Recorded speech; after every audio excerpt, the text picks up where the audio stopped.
As Ukraine enters this third year of its war with Russia, how vulnerable is it? Hi, Kailey. Thanks for having me back. So Ukraine is at a pivotal moment, and I know everyone says that, but it's very true this time. Ukraine is running out of ammunition, and it's having a hard time holding the line. I'm really worried about the defensive fortifications and whether they can keep the Russians in place. But I'm also worried that the West is making a lot of promises. So we just had the Munich Security Conference, and the mood there was grim. People tell me it was like a funeral. Everyone's freaking out about European security, but no one's actually doing very much about it. There's a lot of hand-wringing, and Emmanuel Macron is doing more hand-wringing in Paris today, but they're not actually turning up the heat and providing Ukraine with the ammunition that it needs now. We actually spoke with the foreign minister of Poland about that very issue, and he was adamant about the fact that our European allies are making more progress on the delivery of shells. This seems to be a point of contention in Europe. Melinda, what else do you know about it? So, Joe, the EU pledged that they would deliver 1 million shells by the end of this month, and they're at 330,000, and they're under a lot of pressure to increase that figure, but I don't think they're going to make it. Today, Zelensky called them out on it, and he's mad as hell, and he should be. The bottom line is that Europe, if it made a moral decision, could find the shells. It has the shells, it's just selling them to other places. So if Europe is really concerned about its own security, it should cancel these commercial orders, and it should send the shells to Ukraine as soon as possible. Now, let's not let the Americans off easy either. Congress has been sitting on its hands for months and months, and you guys have been following the story. The story is getting more and more complicated. Since we last spoke, Representative Fitzpatrick has put a new wrinkle into it. The Senate passed the Ukraine bill, and we're waiting on the House to respond. Representative Mike Johnson is refusing to bring that bill to the floor. So after the Munich Security Conference, Brian Fitzpatrick is mad, and for good reason, and he's proposed a different bill that is coming from the House side. However, this is not a great option. It's not as much money. It doesn't have humanitarian support. It doesn't have budget support for Ukraine. Let me make an obvious point. You can give Ukraine all the weapons it needs, but if you don't give them budget support, the economy is not going to hold. And it's unlikely to pass the Senate. So it's really a distraction from the Senate bill that needs to pass as soon as possible. Well, President Vladimir Zelensky certainly still seems like he's trying to hang on to some optimism about congressional action. He spoke yesterday about what is going to happen with U.S. aid. Just take a listen, Melinda. Hope for the Congress exists, and I am confident the outcome will be positive. We are counting on their support. They know we need their support within the month.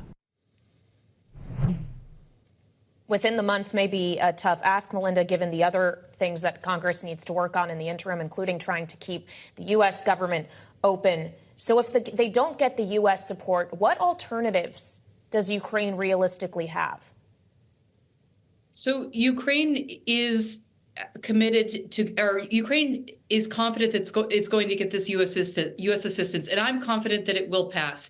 The whole process has been very, very long and far too long, but the votes are there, as we've discussed many times. It's a matter of getting the bill on the floor. What happens if it doesn't pass? Well, President Zelensky says they lose. He told Chuck Schumer, it's this simple. If I don't get the U.S. assistance, the $62 billion this year, Ukraine will lose. Will it continue to fight? Yes, but it's going to change our world. It's going to change European security. It's going to change the American way of life. Europe is the biggest trade partner of the United States. It's going to make all of our consumer goods go up. It's going to change our way of life in the sort of easy way that we can just, get on a plane and go to Europe. It's going to help us. It's going to massively reshape our security environment, but it's also the moral thing to do. 40 million Ukrainians are counting on us to send them this ammunition so that they can defend their borders. It's a very simple calculation. Mm-hmm. After we spoke with Poland's Foreign Minister Radoslaw Sikorski last week, Melinda, he responded to comments by the Russian ambassador to the UN at the Security Council meeting. This took place Friday. Let's listen. He says that Russia has always only beaten back aggression. What were Russian troops doing at the gates of Warsaw in August 1920? They were on a topographical excursion? No, the truth is that for every time that Russia has been invaded, she has invaded 10 times. What the ambassador has achieved is to remind us why we resisted Soviet domination and what Ukraine is resisting now. They failed to subjugate us then, they'll fail to subjugate Ukraine and us now. He had a lot more to say to us in our conversation, Melinda, that if the U.S. does not provide funding for Ukraine, that it could be a game changer in Europe to the extent that some NATO members, in fact, might begin their own nuclear programs. Do you agree? Yes, that's one of the concerns, Joe. So there's at least 3 Western European governments that are planning for what happens if Donald Trump is elected. I know that's a little bit unrelated, but the Europeans are very freaked out about their security. They're afraid that the U.S. is not going to deliver on its promises, and it may undermine that it's going to not support Ukraine with this assistance package, and then it will basically pull away from NATO.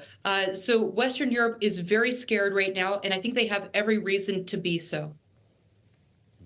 Well, as we talk about NATO, an alliance that the U.S., via the articles of it, is technically committed to putting its troops on the ground, to sending support if one of those alliances would be attacked. That commitment does not exist for Ukraine. No U.S. boots have touched down on Ukrainian soil as a result of this war. So as we talk about the idea that, sure, the U.S. maybe will approve sending more weapons, perhaps even more budgetary aid, what the U.S. very likely will not be sending is more men. And especially in light of President Zelensky saying over the weekend that 31,000 Ukrainian soldiers have died in this conflict. Is this a personnel issue as well?